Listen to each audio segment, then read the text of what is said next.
That's one hell of a cannon. That's a problem. Why?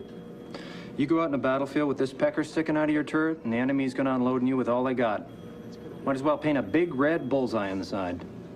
But it's a troop carrier, not a tank. Do you want me to put a sign on it in 50 languages? I'm a troop carrier, not a tank. Please don't shoot at me.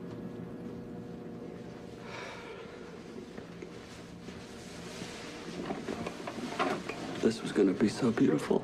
Hello everyone and welcome back to another video. So today we're going to talk about the Repulsor tank, we're going to talk about the Executioner tank, we're going to talk about the Primaris heavy tank slash transports all together. So let's just jump in and let's get started. So I think the clip we just showed off is basically a summary of a lot of people's thoughts on the Repulsor, the Executioner, the whole transport stuff that's going on for the Primaris at the moment. That clip was from a movie called Pentagon Wars. You should go and check it out. It's an incredible, incredible film. But we're not here to talk about movies. We are here to talk about this glorious floaty thing. Now, let me just say, I absolutely love the design of the Repulsor, the Executioner. I love hovertech. I have a fetish for hovertech. That's why I love the Sisters of Silence. That's why I love Custodes. I hate Eldar. Don't you dare put me into the same realm as the Eldar. But I love hovertech. So let me first get out of the way is that I love the design of this tank. I think it looks good.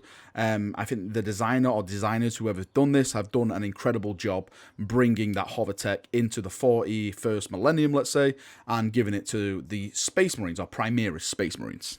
So the problem we've experienced so far, and I've experienced this on a personal level as well, because by now you probably all know that I'm a big Primaris fanboy. I'm doing a full-on Primaris force for my Space Marines, Primaris Space Marines I should add.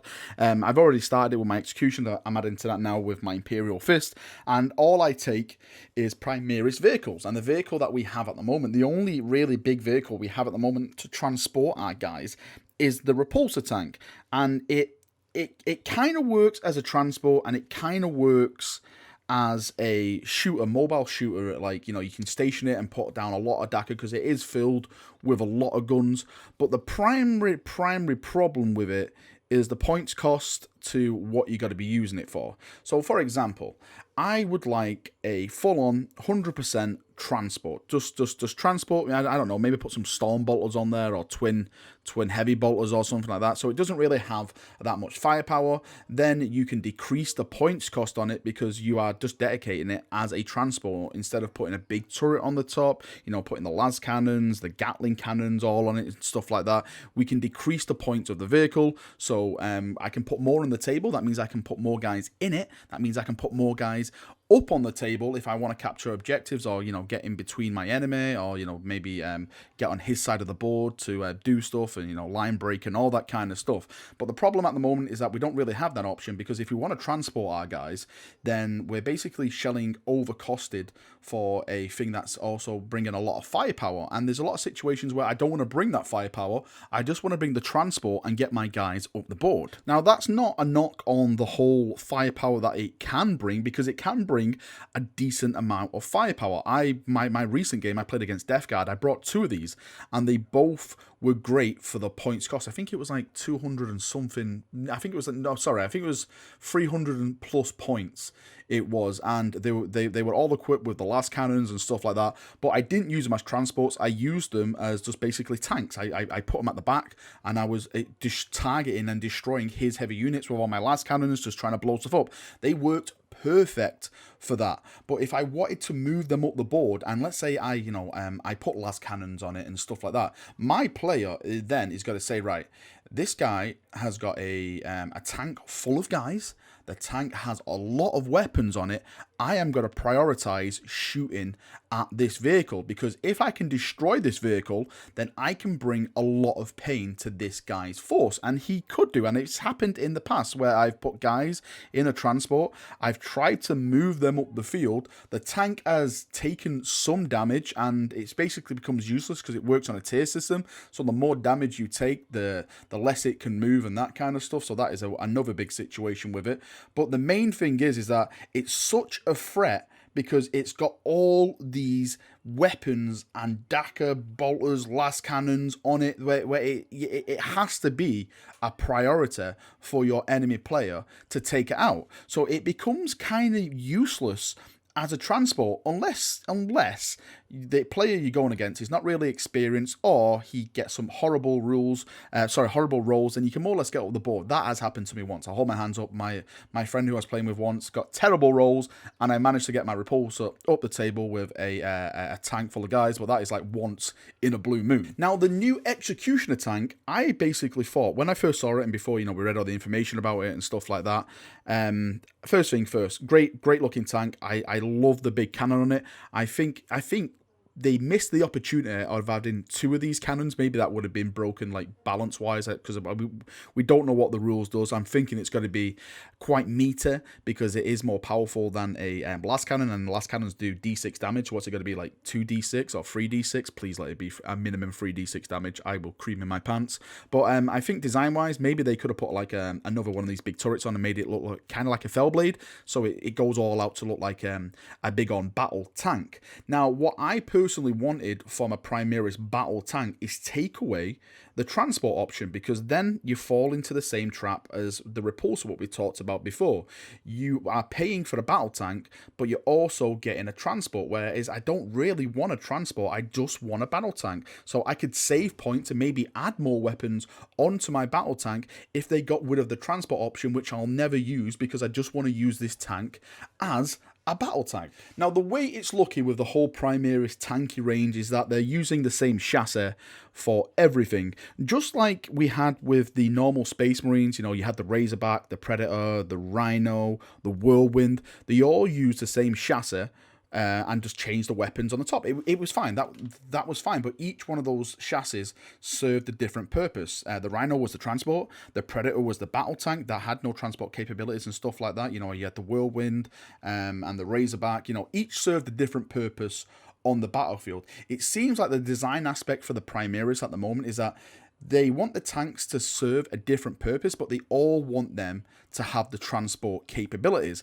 which for me, again, I'll say it again, because this is like the notion of this entire video, is bad when you come to price it up, because then you're paying for something that you don't really want, and you want a tank to do a simple task, and when you have to drag something in with it, that's when it becomes quite costly. That's when you think, right, should I basically pick something else then, because I'm overpaying for a certain item on a tank which I'm never going to use. Now, apparently at Warhammer Fest, someone was talking to one of the designers of this tank, and he designed this the same time as the Repulsor tank, but they basically only released it now, because that's what they do. They design stuff and they stagger their releases. Makes sense, business wise, and maybe law wise and stuff like that. So I'm hoping that whoever's designed this Executioner tank, whoever's designed the Repulsor tank, has also put into their head, maybe it is time just for a full-on Primaris transport tank. Take away all the big Daka guns on it, like I mentioned before.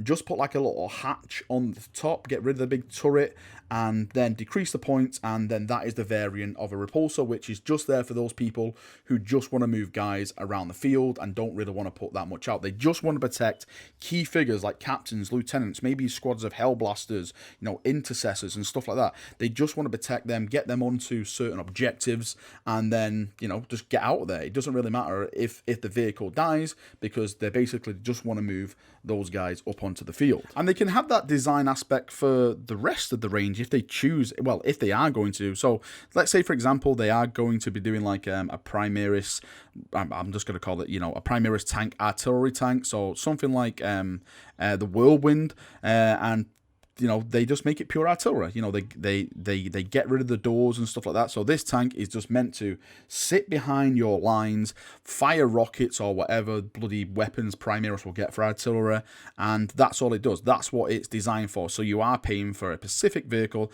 that does a specific task on the battlefield. That, for me, as a Primaris player, would be my absolute dream. At the moment, as I've mentioned, we're just getting mix and matches at the moment, and it can be very frustrating when you're trying to build lists and you're trying to, do a certain point level, and you're overcosting your vehicles because that's the way they're designed. That's what gets me a little bit frustrated. But all in all, the design of the vehicles are great. I just want a pure transport for my Primaris. I don't think I'm alone as well in this like little debate. I know a lot of you guys come on and troll me all the time when I do my live stream, saying, "Hey, Valrak, where's your transport?" And I get like a little bit mad over it and stuff like that. But soon, brothers, I do think that GW will take notice of our pain, and I do think we will get a pure transport option to move our guys around on the battlefield. And I do think we will be getting more variants of what we're seeing now, like, you know, the Executioner, the Repulsor. I really do think we'll see other variants. What those variants will be is up to just, you know, where our mind takes us. I personally see an artillery vehicle, definitely something artillery wise, like I mentioned, like the Whirlwind that just sits behind your lines and just shoots a ton of Dakar. I definitely see something like that coming, and I think that's needed as well for the Primaris, because at the moment we do lack a lot of capability on the battlefield doing certain tasks. Alright, Chaperoonios, that is me done for another video. I hope you've enjoyed it. Let me know your thoughts on the Primaris tank situation. Do you like the design? I'll say it. I love the design. There's nothing wrong with the design. I think it's great. I think it's amazing. It's a lovely kit to build. For those of you who haven't built it, there is some gap issues here and there, but there's nothing a bit of green stuff won't fix, in my opinion. But I especially love the design of the tank. I've got nothing against that. I just really wish they would change what they're made for, and, you know, how they approach it rules wise, and, you know, all that kind of stuff. So again, let me know what you think about it in the comment section. Love to see your thoughts and feedback on this, and we can have a nice little healthy chat down there. Thank you for watching this video. I hope you've enjoyed it, and I'll speak to you all very, very soon. See you now, and bye-bye.